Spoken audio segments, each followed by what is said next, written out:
I was born in Brooklyn on May 6, 1951, and my earliest memories in this life were from when I was 18 months old. And at that point, I became aware that I had a deep-seated longing, a profound passion to know God directly. Not religiously, I wanted a direct communion with God, and it was very, very strong. In fact, it was the strongest thing in my mental makeup throughout my childhood. But I'm not going to go into all of that. I had a series of the same metaphysical dream from the time I was 4 to the time I was 10. But I just want to introduce that to give an idea of my makeup. I often describe myself as a spiritual prodigy, which I certainly was. What was the dream? Well, I'll share that in a little bit. First, let me go to what I want to share. When I was 5 years old, I started Hebrew school a year before I started kindergarten. And it was a walking distance from my parents' apartment in Crown Heights, Brooklyn. And the first week in September, when I was walking home, I was almost home, and Mayor Baba started speaking to me inwardly actually it was over an hour. And what he said to me is, Ira, you're beginning a new lifetime. I want you to know that sooner or later, everyone in your life will either disappoint you or betray you. The only real friend you'll ever have is God. Your future wife may run off with another man. Your future business partner may steal a cash register and leave you bereft. Your parents, unfortunately, could die in some accident or whatever and leave you an orphan. Your own body could betray you and leave you dead. But God has always been with you lifetime after lifetime, through life and through death, and has remained your only true friend throughout all your journeying. And then he kept repeating different permutations of it. Sooner or later, everyone will either disappoint you or betray you. Only God is your true friend. And you should invest the lion's share of your efforts in this lifetime in your friendship with God. Now, I knew it was true, and I knew it was coming from God. I didn't understand why it was being told to me in such a dramatic way at the age of 5, but it was. It only happened once, but it was very, very clear and distinct. It wasn't like vague and I had to reach for some kind of, thing. It was not like hearing a schizophrenic voice. It was hearing what the mystics call the still small voice of God. And I knew it was directly coming from a great master and from God. I understood that. I understood all that when I was born. I knew about reincarnation, and many things that most people lose stayed with me in this incarnation. So I was very fortunate, and it had a deciding, sobering effect on me. That I didn't become jaded, that life was horrible, but I really took it quite much to heart that that God was my only real friend, and that I should focus my energies on that. So from that point on, and even before that, but certainly from that point on, it just made me even stronger with that. But to backtrack to your question, Judy, the repeating metaphysical dream I had from the time I was 4 to the time I was 10, usually about 4 times a year, was, Tiddlywinks is like a little cup. There's a miniature Ira floating in a cup, doing like oval circles over the surface of my own brain. And I know it's my brain.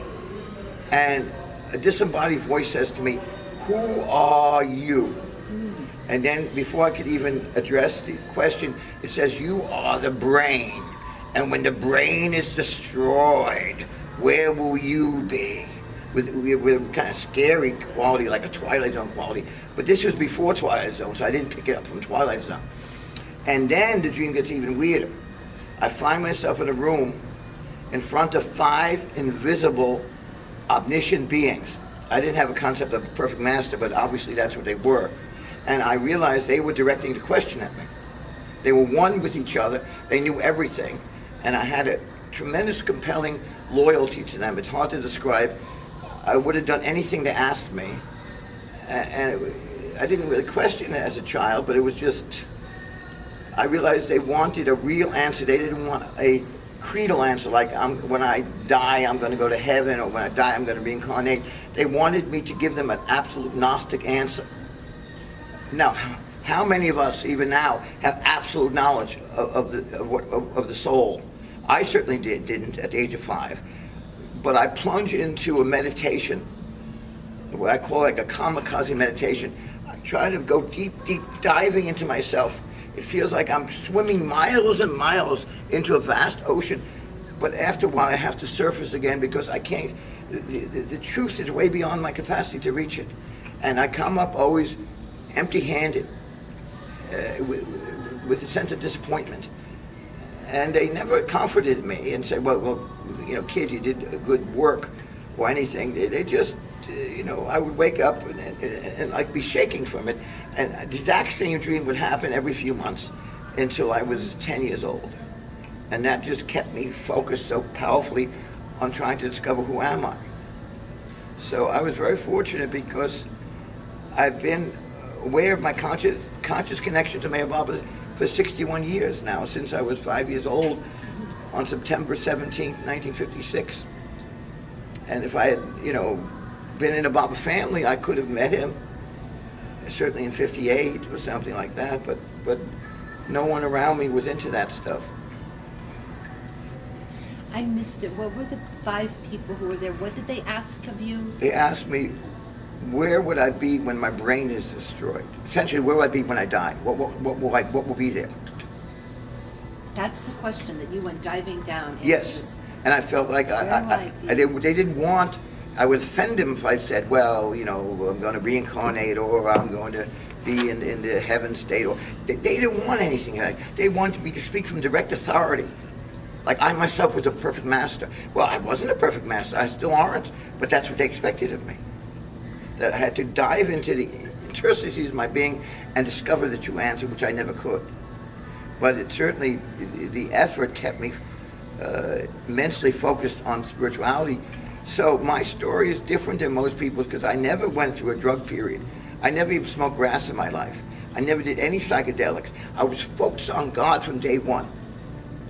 Because, you know, when I got to read Baba's books and everything, it was all very wonderful, but I already knew most of that stuff, and I was already working with it since I was an infant. When did you first hear his name? I first heard his name in September of 1967, when I was a freshman in college. And did you connect it right away? Did you know? Not the first day, but very quickly I had inner experience that he was authentic and he was my master, and there was no question about his genuineness. So yeah, it took a few days, but it came to me very powerfully. Let me just tell one other quick thing, and that is when I had a ticket to go see him for the last darshan in '68. But I didn't wind up going because my parents gave me all kind of grief, and I read in the family circulars the circulars Bob had put out that if it causes family disharmony, not to come and you benefit equally as if you came. Of course, years later, I realized we never had family harmony, so how can you have family disharmony? But at the time, it seemed like an out. But when I finally went to India in when was it? September of '74. I felt Baba finally was calling me.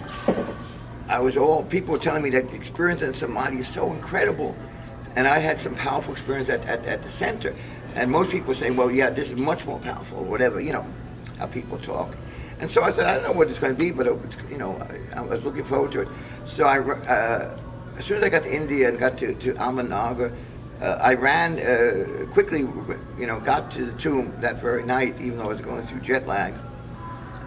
And when I went into the tomb, Meher Baba said to me very, very clearly, again, this was not vague or like, oh, I think he said that. No, he said, what are you doing here? Not in a mean way, but that was like the last thing I ever expected he would say to me. I thought he'd say to me, "Oh, son, I've been waiting for you for lifetimes. Oh, it's so wonderful for you to be here again." No, what are you doing here? And then he said to me, "I am not buried in this tomb. You will never find me here. I am buried in the hearts of others and your own heart. That is the only place you'll ever recover me.